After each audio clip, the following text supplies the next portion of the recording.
Hello दोस्तों, क्या हालचाल।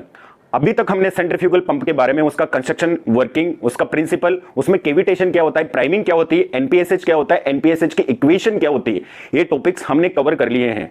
आज की वीडियो में हम देखने वाले हैं सेंट्रीफ्यूगल पंप के कैरेक्टरिस्टिक्स कर्व्स। सेंट्रीफ्यूगल पंप में कैरेक्टरिस्टिक्स कर्व्स क्या होते हैं, जब फ्लो रेट बढ़ाई जाती है तो उस पर क्या इंपैक्ट पड़ता है, पावर कंजप्शन कितना होता है, प्रेशर हेड का उस पंप पर क्या इंपैक्ट पड़ता है, तो इनके कर्व्स देखेंगे और कर्व के माध्यम से समझने की कोशिश करेंगे।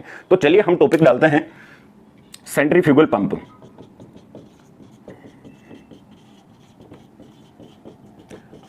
सेंट्रीफ्यूगल पंप, इसमें हम पढ़ने वाले हैं characteristics curve of centrifugal pump. तो कैरेक्टरिस्टिक्स कर्व्स में हम तीन टाइप के कर्व्स देखेंगे। इसमें पहला है हमारा flow rate versus pressure head, दूसरा है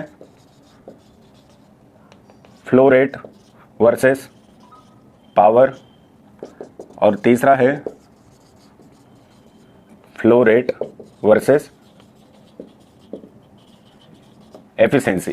ये तीन टाइप के कर्व हैं कि फ्लो रेट का इंपैक्ट प्रेशर हेड पर, इंपेलर के द्वारा जनरेट किए जाने वाला या केसिंग के द्वारा जनरेट किए जाने वाले प्रेशर हेड पर इंपैक्ट क्या होता है, फ्लो रेट का पावर कंजप्शन पे क्या इंपैक्ट पड़ता है, और फ्लो रेट का पंप की एफिशिएंसी पर क्या इंपैक्ट पड़ता है।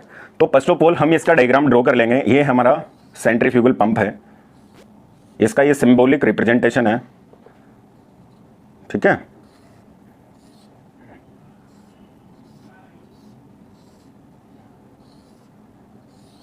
यहां कोई लिक्विड भरा हुआ है, इसको हमें यहां तक ट्रांसफर करना है। इसका डिस्चार्ज वाल्व है, यहां पे सक्शन वाल्व है, ये डिस्चार्ज वाल्व, सक्शन वाल्व, ये है हमारा सेंट्रीफ्यूगल पंप, ठीक है। यहां इंपेलर है, हमने डिस्कस किया है इसके बारे में ओवरऑल। तो हम फर्स्ट ग्राफ देखेंगे कि फ्लो रेट का प्रेशर हेड पर क्या इंपैक्ट पड़ता है। तो इसका ये पहला कर्व हम बनाएंगे, ये एक्स एक्सिस है, ये वाई एक्सिस है, flow rate versus pressure head.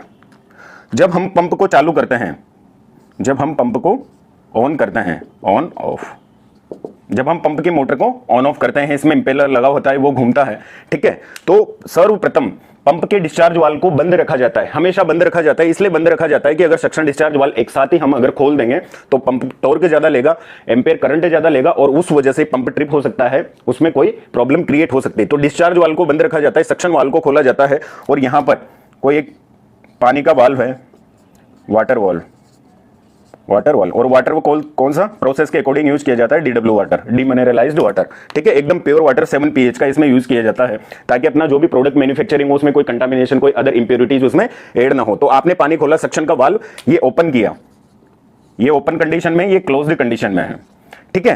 तो ओपन किया, तो यहां पर फ्लूइड की, यहां पर प्रेशर क्या होगा, ज्यादा होगा। यहां पर प्रेशर ज्यादा होगा, तो प्रेशर ज्यादा होगा तो वेलोसिटी क्या होगी, कम होगी, ठीक है। यहां पर प्रेशर ज्यादा होगा तो वेलोसिटी क्या होगी, कम होगी, ठीक है। और यहां पे अगर वेलोसिटी ज्यादा होगी तो क्या होगा, यहां पे प्रेशर कम होगा। ये बर्नौली का नियम है, सेक्शन 11 और 22 पे, ठीक है। प्रेशर अगर ज्यादा है तो यहां वेलोसिटी कम होगी। तो फ्लो रेट, ये डिस्चार्ज वाल्व बंद है तो यहां प्रेशर कितना है, बहुत ज्यादा है, और फ्लो रेट क्या है, जीरो है। फ्लो रेट क्या है अपनी, जीरो है। अब जैसे जैसे धीरे धीरे ये, ठीक है, तो ये प्रेशर हेड का कर्व कैसा आएगा, इस टाइप का आएगा, ठीक है। डिस्चार्ज वर्सेस प्रेशर हेड को एच से डिनोट करते हैं। दूसरा कर्व है फ्लो रेट वर्सेस पावर, क्योंकि ठीक है, ये फर्स्ट कर्व समझ में नहीं आया तो एक बार और देखिए कि इसका प्रेशर हेड यहां पे क्या है, सबसे ज्यादा है, क्योंकि वाल्व के क्लोज कंडीशन में प्रेशर सबसे ज्यादा है, ठीक है। प्रेशर जब सबसे ज्यादा, अब धीरे धीरे इसको ओपन किया जाएगा तो क्या होगा, फ्लो रेट बढ़ती जाएगी। यहां 1 मीटर क्यूब है, यहां 2 मीटर क्यूब है, यहां 3 मीटर क्यूब है, ठीक है।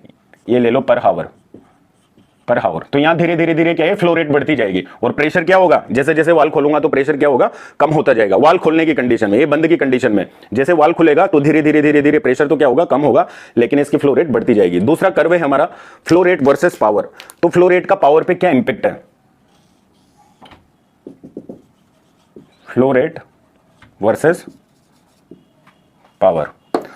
अब तो जैसे जैसे फ्लो रेट बढ़ेगी तो इसका कर्व आएगा, जैसे जैसे फ्लो रेट बढ़ेगी, जैसे जैसे फ्लो रेट बढ़ेगा तो उसका पावर कंजप्शन भी क्या होगा, बढ़ेगा।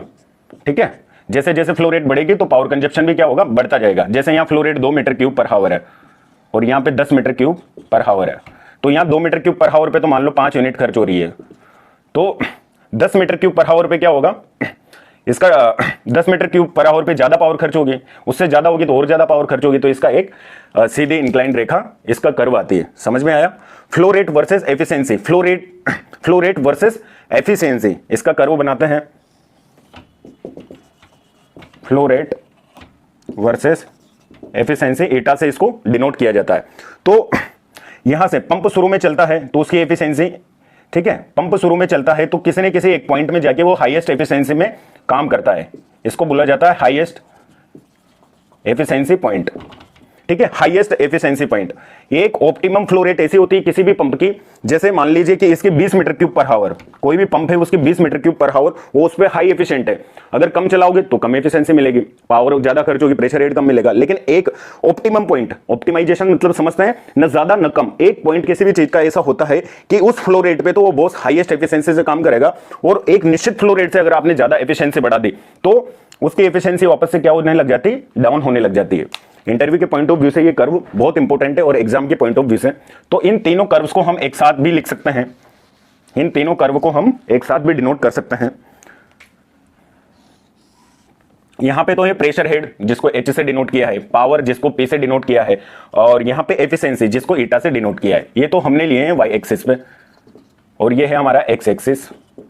ठीक है, तो यहां पे हमने देखा कि पंप का वाल्व जब धीरे धीरे, अभी रिवाइज भी हो जाएगा हमारा, ठीक है, पंप का वाल्व जब धीरे धीरे खोला जाता है तो फ्लो रेट तो बढ़ती है और प्रेशर हेड क्या होता है, शुरू में जब बंद होता है तो ज्यादा होता है, तो प्रेशर हेड कम होता जाएगा। प्रेशर हेड तो कम हो रहा है, ये प्रेशर हेड है, ठीक है, प्रेशर हेड तो क्या हो रहा है, कम हो रहा है, लेकिन फ्लो रेट क्या हो रही है, बढ़ रही है, ये बढ़ रही है। ठीक है, दूसरा पावर, जैसे जैसे फ्लो रेट बढ़ेगी तो पावर क्या होगा, बढ़ेगा। तो ये तो हमारा पहला ग्राफ है, इसको 1 नंबर दे देते हैं, इसको 1 नंबर दे देते हैं। तो ये फर्स्ट जो ग्राफ है ये क्यू वर्सेस एच के बीच में, प्रेशर हेड के बीच में। दूसरा जो ग्राफ है हमारा Q, flow rate of discharge को क्यू से डिनोट करते हैं, फ्लो रेट वर्सेस पावर के बीच में ग्राफ है। तीसरा ग्राफ है एफिशिएंसी और फ्लो रेट के बीच में। एफिशिएंसी धीरे धीरे बढ़ाएंगे तो एक पॉइंट पे तो क्या है, वो हाईएस्ट काम करेगा। ठीक है, तो ये क्या है, एफिशिएंसी पॉइंट है। तो ये वाला जो कर्व है ये है क्यू और एटा के बीच में।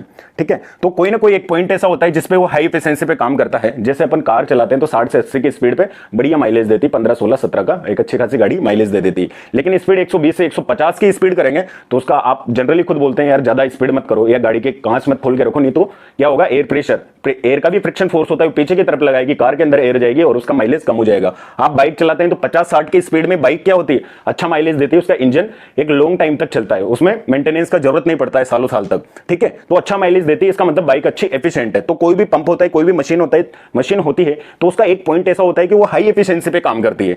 तो ये हमें curve as a engineer, as a operator हमको पता होना चाहिए। ठीक है, हम मशीनरीज पे काम करने वाले हैं, या आप काम करते हैं अभी वर्किंग में या पढ़ाई कर रहे हैं, तो हमको ये चीजें पता होनी चाहिए कि इसका ऑप्टिमम पॉइंट क्या है, किस फ्लो रेट पे कितनी एफिशिएंसी देगा, ना तो उससे कम रखनी है ना उससे ज्यादा रखनी है। तो आई होप मेरे ख्याल से आपको कुछ नॉलेज मिला होगा, इंफॉर्मेटिव रहा होगा ये वीडियो। बहुत बहुत धन्यवाद, थैंक यू सो मच।